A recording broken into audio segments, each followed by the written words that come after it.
And despite my great passions as a liberal and a progressive, I dedicate myself to civility for three reasons, and I think they're all consistent with my political values and beliefs. First, I'm a middle child, and so it's in my nature to try to bring people together.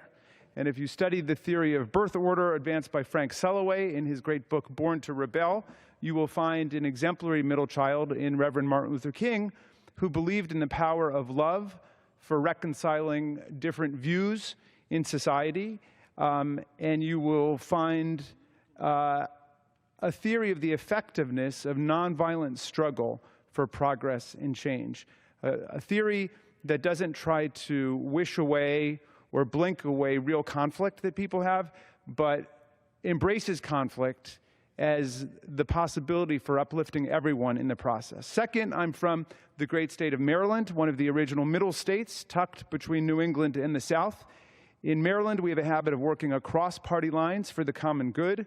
Many of the big bills that I introduced in the Maryland Senate, I introduced with Republican friends, like my friend Senator David Brinkley. We did the medical marijuana program together. He is a fellow cancer survivor and felt very strongly about that. I did a number of criminal justice reform measures, including abolishing mandatory minimum drug sentences with a Republican colleague named Michael Huff from Frederick County, who lives within my congressional district.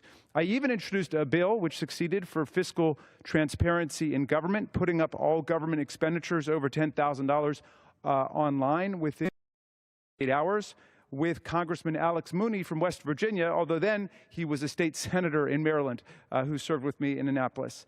Third, as a law professor, I believe that all of our ideas and passions and feelings about politics are refined and perfected and improved through the process of political dialogue and testing and questioning.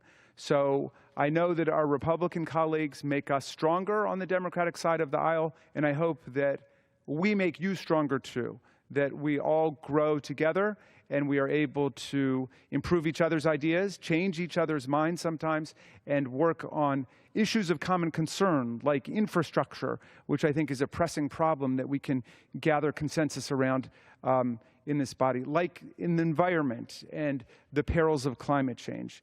You know, our greatest presidents have always called us to civility. George Washington invited Americans to place our patriotic love of liberty first, above partisan and sectional feeling.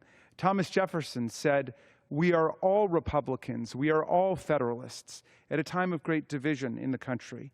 And at his first inaugural address, President Lincoln said, "We are not enemies, but friends. We must not be enemies. Though passion may have strained, it must not break the bonds of affection." And so the bonds of affection might seem like a romantic dream given the divisions and polarization in the country today, but I do think that at least if we start with civility and respect, maybe we will be able to attain to the level of recovering the bonds of affection that should unify all of us as Americans. The word party comes from the French word parti, apart. And we've got to remember, each of us, all of us, that our party is just one small part of the whole, and we are all